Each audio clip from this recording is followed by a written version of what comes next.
Bai, pozik ez, ja, lehenengo helburu txikia pasata. Munduko txapelketa pausuz joan beharrekoa da.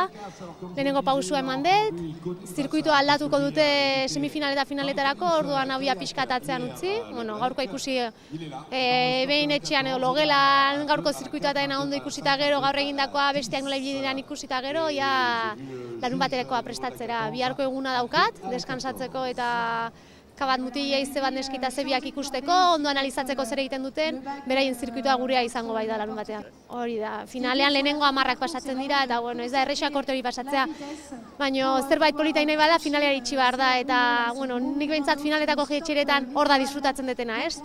Baina horretarako iritsi behar da, semifinala pixka sufritu, kortea pasa helburua, eta gero ja urarekin jolastera, eta dena ematera.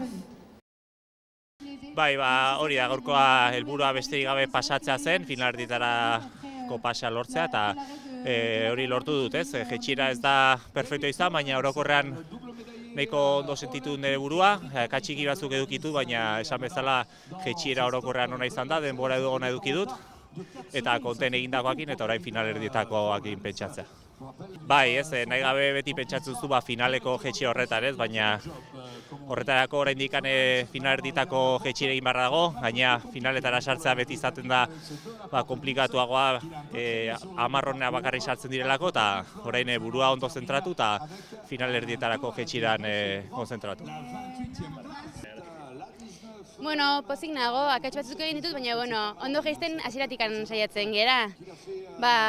Ez dakit, marginak hartzen saiatu naiz hasieran, pixkat urduri, toki batzutan denbora pixka galdu betelako, eta horrekin jaitsi naiz, motxila horrekin ez, jaitsera osan orduan, ez naiz ondo jun, eta orain margen gehiago hartzea saiatu naiz, eta denbora guztien aurrera begiratzea saiatu naiz, eta atera da, hasi que pozik.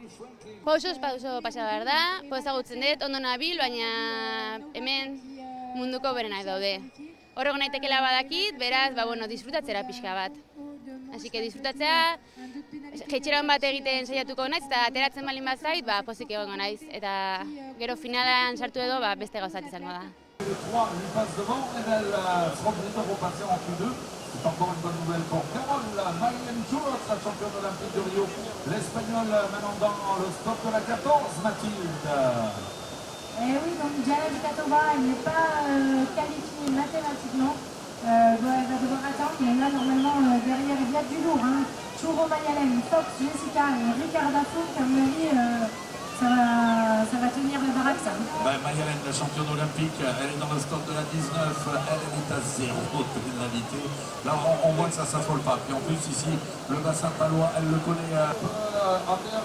Et aussi 2 fois 4e aux Jeux Olympiques. Et sur le haut du parcours, il a pris un 2 à la porte 6 Ander Elio Segdi, l'Espagnol. Est-ce qu'il est au contact? On va le voir dans quelques instants. Dans le stop de la 16, oui, il a 1 seconde d'avance. He's in front by 1 second of the second sprint time. Ander Elio Spain. Et c'est parti pour Martin Thomas. On va quand même garder un œil sur Ander Elio Segdi, qui avait 1 seconde d'avance au niveau du deuxième intermédiaire. Martin Thomas, qui lui vient de prendre le départ. 3e à la Séoul d'Urgel en Coupe du Monde cette année. Allez Martin, allez le public palois, on vous attend. Et cette année, il n'a pas complètement renversé le bateau, mais en tout cas, ça a eu assez vite pour occupé. Elle a pu remonter pour finir son bateau.